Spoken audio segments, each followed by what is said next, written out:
रफ़ी साहब के हजारों गाने रोज सुने जाते हैं, रोज गुनगुनाए जाते हैं, इतने ज्यादा वो पॉपुलर गाने हैं।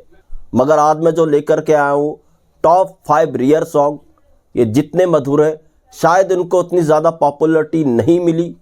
कौन से ये 5 गाने हैं, तो बढ़ते हैं आगे। दोस्तों चैनल पर नए तो चैनल को सब्सक्राइब कर लीजिएगा, बेल आइकन भी प्रेस कर लीजिएगा। नमस्कार, मैं महेश कोहली बॉलीवुड संगीत के सफर से।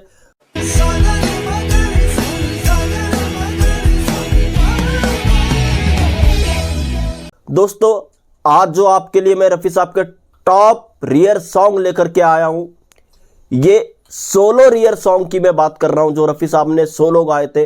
डिबेट सॉन्ग्स की मैं बात नहीं कर रहा हूं। टॉप 5 में रेयर सॉन्ग लेकर के आया हूं। 5वें नंबर से पहले नंबर की तरफ आएंगे। 5वें नंबर पे जो मैंने रफ़ी साहब का सोलो गाना रखा है जो बहुत ही ज़्यादा मेलोडियस है, इसको इतनी ज़्यादा पॉपुलरिटी नहीं मिली। ये है फिल्म चंबल की कसम का गाना। चंबल की कसम के कई गाने 1980 में फिल्म आई थी, पॉपुलर हुए, जिसमें एक गाना लता जी का है, चंदारे मेरे भैया से कहना। दूसरा गाना रफ़ी साहब का डिबेट है, सिमटी हुई है घड़ियाँ। मगर मैं जिस गाने की बात कर रहा हूँ गाना क्या, ये गज़ल थी। इसके संगीतकार थे खयाम और ये गज़ल है शेर का हुस्न हो नगमे की जवानी हो तुम। ये गज़ल बहुत ही मेलोडियस है मगर इसके यूट्यूब पे अगर आप व्यूवर्स ढूंढेंगे बहुत कम है। अदर साइड स्पॉटिफाई, जियो सावन वगैरह पर भी इसके लिसनर कम है। ये गज़ल जितनी मेलोडियस है उतनी पॉपुलरिटी इस गज़ल को नहीं मिली। एक झलक मैं इसकी आपको सुना सकता हूँ, बाकी पूरी गज़ल आपको यूट्यूब पे मिल जाएगी। शेर का हुस्न हो, जरूर जा करके सुनिएगा, शेर का हुस्न हो या नगमे की जवानी हो तुम। अब मैं चौथे नंबर के गाने की बात करूँगा। ये भी रेयर सॉन्ग है, बहुत ही मेलोडियस ये सॉन्ग है। जी हाँ, चौथे नंबर पे मैंने जिस रेयर सॉन्ग को रखा है, एक फिल्म आई थी 80s में, नेक परवीन। काफ़ी छोटे बजट की ये फिल्म थी, हालांकि माला सिन्हा जैसी बड़ी स्टार इसके अंदर थी। इसमें एक बहुत ही बेहतरीन गज़ल थी। जी हाँ, ये गज़ल थी सज धज के समझाने आए। कितना प्यारा इसको कंपोज किया गया और रफ़ी साहब ने कमाल का इसको गाया। इस गज़ल की भी जितनी पॉपुलरिटी होनी चाहिए थी उतनी नहीं है। इसके भी यूट्यूब पे कम व्यूवर्स है, अदर साइट्स पे कम लिसनर हैं। तो इसकी एक झलक मैं आपको सुना देता हूँ। सज धज के समझा, पूरी गज़ल आपको यूट्यूब पे मिल जाएगी, कृपया जाकर के सुनिएगा। तो अब आते हैं तीसरे गाने की तरफ।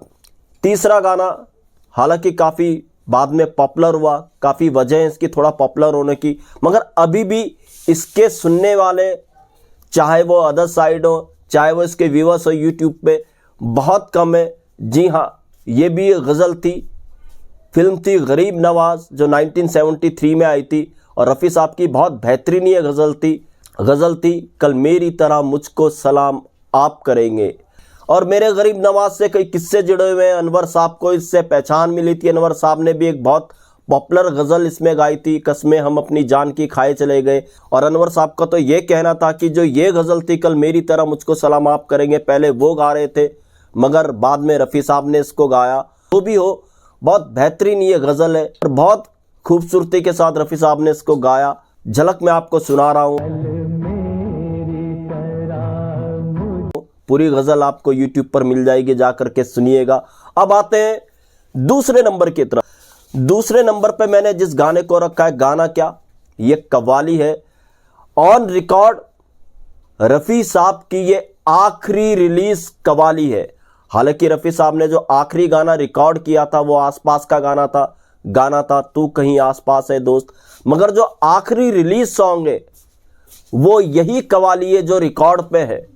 जी हाँ, ये कव्वाली ये फिल्म सूरमा भोपाली की जो 1988 में आई थी।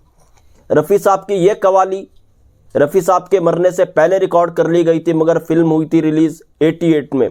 ये कव्वाली है मखमल हो या टाट का पर्दा, पर्दा है हर हाल में पर्दा। मल हो या टाट का, बहुत खूबसूरत ये कव्वाली है। इसके म्यूजिक डायरेक्टर हैं दिलीप सेन, समीर सेन, बहुत अच्छा उन्होंने कंपोज किया। इस कव्वाली को भी जितनी पॉपुलरिटी मिलनी चाहिए थी उतनी नहीं मिली। और हाँ, एक बात और, रिकॉर्ड पर बहुत से ये भी बोलेंगे 1989 में रफ़ी साहब का एक गाना रिलीज हुआ था जिसको आखिरी कह सकते हैं, वो गाना था फूल का शबाब क्या। बहुत से लोग इसको आखिरी कह सकते हैं, मगर इस गाने को आखिरी शायद इसलिए रिकॉर्ड पे नहीं कहा गया क्योंकि बप्पी लहरी साहब ने ये गाना किसी और फिल्म के लिए रिलीज किया था, मगर बाद में ये फर्ज की जंग में आया 89 में। पर्दा है हर हाल में पर्दा, ये गाना सूरमा भोपाली के लिए ही रिकॉर्ड हुआ था। सूरमा भोपाली को काफ़ी देर हो गई थी बनने में, इसलिए इस गाने को आखिरी रिलीज रफ़ी साहब का माना गया। नंबर 1 पे कौन सा गाना? जी ये मेरा फेवरेट गाना है, रोमांटिक ये सॉन्ग है। वाकई इस सॉन्ग को जितना पॉपुलर होना चाहिए था ये नहीं हुआ, पता नहीं क्यों। ये भी एक छोटी फिल्म थी, ये फिल्म थी शादी से पहले जो 80 या 81 में आई थी, और इस फिल्म का एक बहुत ही खूबसूरत रोमांटिक सॉन्ग था, एक खूबसूरत लड़की मुझे रात को मिली थी।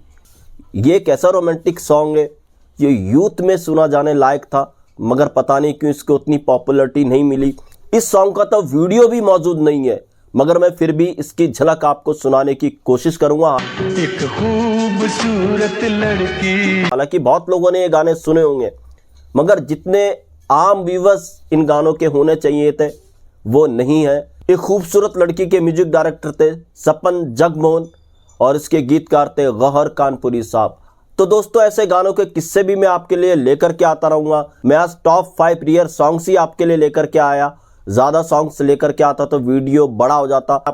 अगर आपको लगता है कि ऐसे सॉन्ग्स के बारे में भी मैं आपको बताऊं तो कृपया कमेंट में आप बताइएगा, और रियर सॉन्ग के बारे में भी फिर बात करूंगा आपसे। तो छोड़े जा रहा हूं इन 5 टॉप रियर सॉन्ग के साथ आपको। इनको पूरा ज़रूर सुनिएगा, बार बार यकीन मानिए, एक बार अगर आपने इन गानों को सुन लिया बार बार सुनने का आपका मन करेगा, ऐसा मैं मानता हूं। तो दोस्तों महेश कोहली को दीजिएगा इजाज़त। Good bye, good luck and take care.